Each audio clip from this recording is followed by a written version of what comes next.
Hello, everyone, and welcome to the Your Mark on the World show. I'm your host, Devin Thorpe, and I'm a Forbes contributor covering social entrepreneurship and impact investing.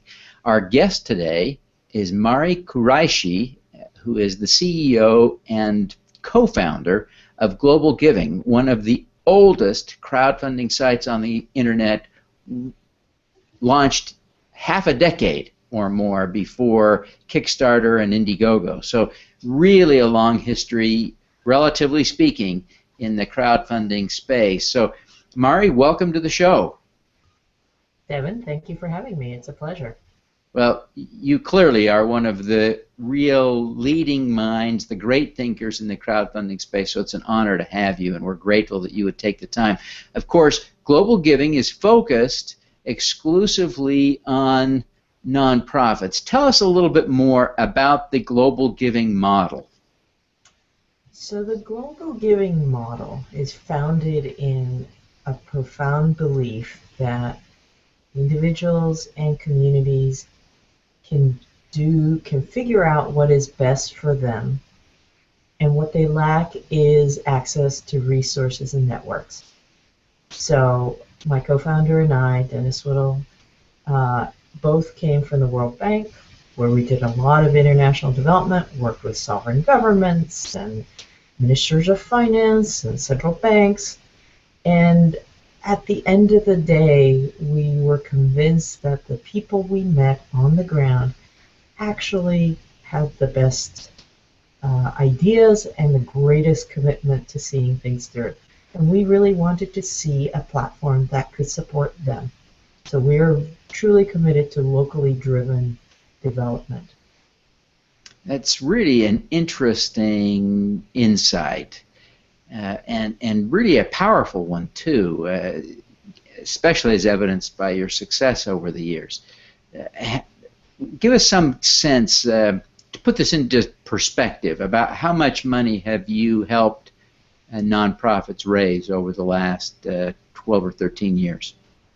We have raised over $160 million from over 300,000 donors, and sent them to over 11,000 projects in over 150 countries in the world.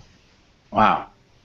Just amazing accomplishments, amazing work, all coming from that key insight that people on the ground sometimes have the best insights. We've talked a little bit to some of your team about Ebola efforts, and you have been pretty active in the Ebola space. Can you just take a minute and update us on the progress that you've been making and raising money for and helping to alleviate Ebola-related problems there in West Africa? Sure. So, Ebola as a crisis sort of erupted on our screens here in the U.S. really over the summer and into the fall. But it's been a sort of slow burn crisis that has been starting really, more than a year ago. Became a really urgent issue in certain countries in West Africa in the spring. And by the time we became aware of it, the disease was spreading in Liberia at unsustainably high rates. It looked like disaster was about to strike everywhere, not just West Africa. Since then, we have been able to raise over $3 million for the efforts to stop and prevent the disease from spreading in West Africa, mostly from some very generous families and institutional foundations, as well as over 50,000 individuals. And they have been able to help us support local organizations that are really doing the groundwork in preventing the spread of Ebola. And what does that mean? Well, that means going household to household, identifying potentially infected people, identifying who may have had contact with them, recording this, following them during the incubation period of the disease to ensure that those people who did come into contact with the infected person actually are not infected, and then ensuring that the infected people are taken to the right centers in whatever city they are located in. And those organizations are, they're not necessarily medical organizations, but they are trusted community organizations. As you might imagine, this is a sort of terrifying disease. And for those households who are exposed to it, they really need someone who can speak their language, who understand their culture, understand their community, to come in and help them deal with it. So we're very proud to have been able to support some of the small organizations working in Liberia, Sierra Leone, and Guinea, with using the financial resources made possible through our crowdfunding efforts. Well, it really is an important effort that you're doing, an important impact, because I think a lot of organizations have raised a lot of money around the Ebola story, and some are and some are not actually working on the ground directly in Ebola relief efforts. Some are working at the edges, the periphery, and it's a little bit difficult for lay participants sitting in Kansas City, Missouri, to figure out who's actually doing something with impact in the Ebola fight on the ground in New Guinea. So what you're doing is really very important in trying to help us screen and identify the people with impact. And really, it speaks highly about the impact and the value of global giving. You have a somewhat unique model, and I want you to talk a little bit more about this, that many crowdfunding sites operate with a come one, come all, very lightly screened kind of platform. They screen for things that they find objectionable, maybe hate, criminal activity. Some sites would preclude you from doing something gun-related or weapons-related. Sure. You're really curating, you're really screening to make sure that organizations that are raising money on your site are actually doing some good. Tell us a little bit about your screening process, how it works, and who gets through the screen. Sure. So we are open to applications from any organization in the world. So they all apply. But after they have applied, we're effectively taking them through a screen that in the international grant-making sort of wonky world would be called equivalency determination. Well, what does it mean in plain English? What it means is that we are looking at the organization's financials, we're looking at their staff and their board, running them through various checks. We are looking at their program materials, we are checking references, and we're carrying out conversations with each and every single one of the organizations that has applied to ensure that they are equivalent to a U.S. charity. This is for the purposes of ensuring that the donors who make donations, U.S. donors who make donations through globalgiving.org, are making sure that their funds are going to something that is equivalent to a U.S. charity. And that is important for many of the corporate partners that we work with, as it is to the individual who is giving $10 to the Ebola relief effort. Yeah, it's really a value-added piece. Now, Mari, you've been at this for a long time. I mean, let's be realistic. Perhaps, certainly one of the very oldest crowdfunding sites on the planet. Where do you go from here? What are your plans going forward? How do you increase your impact? So, of course, we were focused on just survival and proving our model for the first 9 years of our existence. And I'm very proud to say that even as a nonprofit, we were able to achieve operational cost self-sufficiency, financial self-sufficiency, 3 years ago when our revenues started matching our expenses. So we're sort of here to stay, which is fantastic. It wasn't always clear. I mean, many a time I sort of looked at our payroll and said, are you really going to make that? So we're here to stay, and now that we're here to stay, I really want for us to go back to our roots. We were founded in the belief that we could help make philanthropy and development more democratic, that is open to many more comers, but also more effective. And in order to make the philanthropy more effective, we need to ensure that the dollars that flow through global giving are going to more effective organizations. Now, we could say, we're just going to narrow our focus and really give to only the best of the best and not give to thousands of organizations worldwide. But that's sort of goes entirely counter to our theory of change that says, organizations on the ground are actually doing the real work. And if we want to operate in 150 different countries and in all the hardest to reach communities, we can't narrow our focus. There are not enough, sort of blue chip organizations, as it were, operating in all the remote communities we want to reach.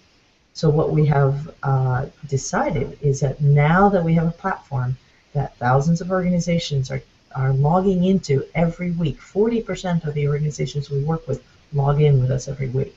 So we really have their attention. Now that we have their attention, we want to provide data, tools, and metrics for them to see how they are doing on the ground. And so increasingly, we are going to be pushing organizations to give us evidence that they are improving their results. So it doesn't matter whether you are a tiny little organization starting out in Nairobi, as long as you are showing improvement by listening to your constituents, by taking advantage of resources that you have available to you, not just through us, but from the World Wide Web, and learning and changing your behavior, we will make sure that you have more visibility in our website, you have better access to the corporate partner programs that we run, and therefore make it possible for you to simultaneously focus on performance and fundraising at the same time. This is a dilemma that many nonprofits face. Well, I could spend time on fundraising, or I could spend time improving my programs. Usually those things are far apart. Yeah. We want to bring them together. Yeah, I hear that. Well, Mari, I'm excited about your future. Before you go, I want to ask you just 2 or 3 questions here real quickly. Mm-hmm. You've been doing some amazing work. Who inspires you? Who do you look to as a role model, especially when you're down or facing the big challenges? Absolutely. So my role model is someone probably no one listening to your podcast has heard of, and her name is Nancy Waweru. She is a leader in her community in Kenya, and she runs an organization called VAP, and it is an organization that works with youth. She started out with the idea that there were all these young kids in her community. They seemed to have nothing to do after school, so she started a soccer club. Pretty simple. Then she started noticing that they would show up, in the morning as well as after school. They clearly didn't have a safe place to hang out, and they saw her and they were like, oh, she's the lady who runs a soccer club. We'll hang out in the morning as well as in the afternoon. She also recognized that many of them were sort of barely literate. So she said, okay, let's not just do soccer, we'll do, literacy programs as well.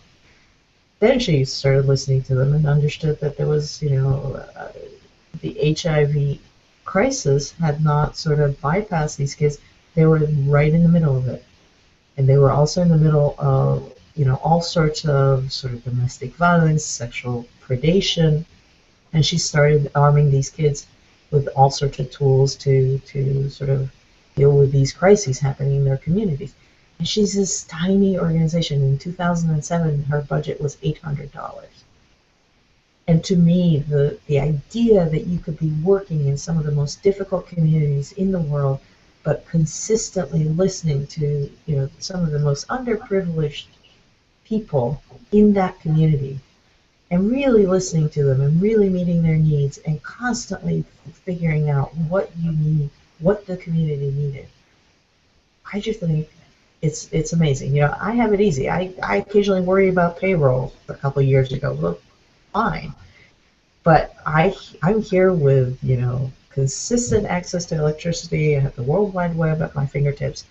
Nancy doesn't have any of these things. And to be able to be in a position to, now she's raised over $22,000 on Global Giving, that to me makes me get up in the morning and face any challenge that I can, see on my radar screen. Oh, that's amazing. Great story. Great story. My heavens, that is an inspiration. Well, Mari, you are an extremely capable person. That's obvious from all you've accomplished. Tell us why you've chosen to do this. There are so many things in the world you could be doing, many of which would make you a wealthy woman. Why are you doing this? I think there are a couple of things. One is that I never wake up in the morning wondering, why am I doing this? It's crystal clear to me why I'm doing this. So that little existential angst doesn't happen. The other is that, as someone who had an idea and was fortunate enough to get the resources to make it happen, I was able to create an organization that has incredible, committed people, and I was able to realize this idea I always had working in large institutional contexts, that if we free people up and release them from, unnecessary sort of administrivia, they can contribute so much more to the world. And to a great extent, I've been able to do that here at Global Giving. I love to make things, in my spare time. I cook, knit, sew, that Martha Stewart wannabe.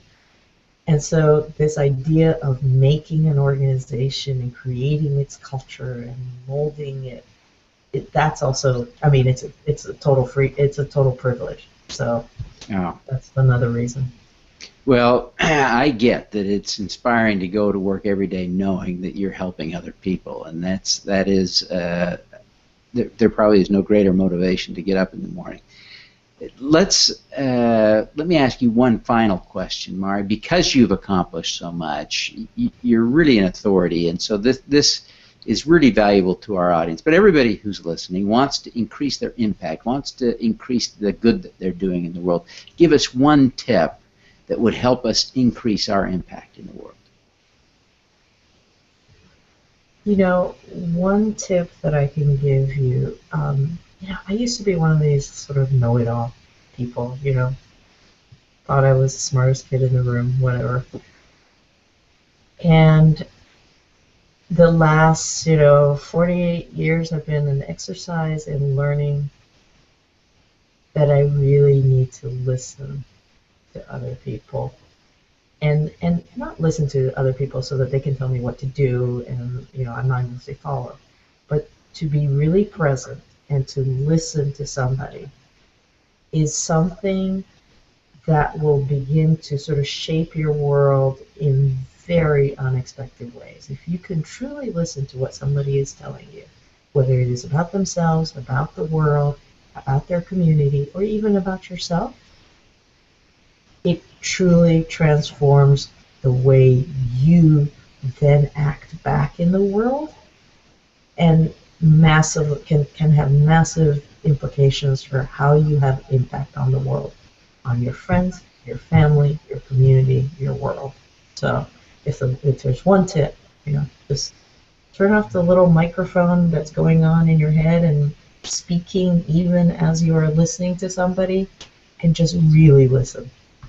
That is a great insight. I think we all struggle with that to one degree or another. We could all improve on our listening, our being present in a conversation. So thank you very much for that insight. It's really a powerful tip. But Mari, before you go, please tell us, because I know there will be people who are interested to learn, they'll want to know how to get involved, they'll want to know how to donate, how to apply to participate. Where do they go? How do they start that process? GlobalGiving.org. If you're a nonprofit trying to get on the site, click on the Nonprofits tab. If you're a donor, all your choices are right there in front of you. And if you would like to come and work at Global Giving, click on the About Us page. We always have jobs and internships available. Fantastic. Mari, thank you very much for joining us today. It's just been a joy to have you. Thank you, Devin. It's a real pleasure. Alrighty, let's do some good.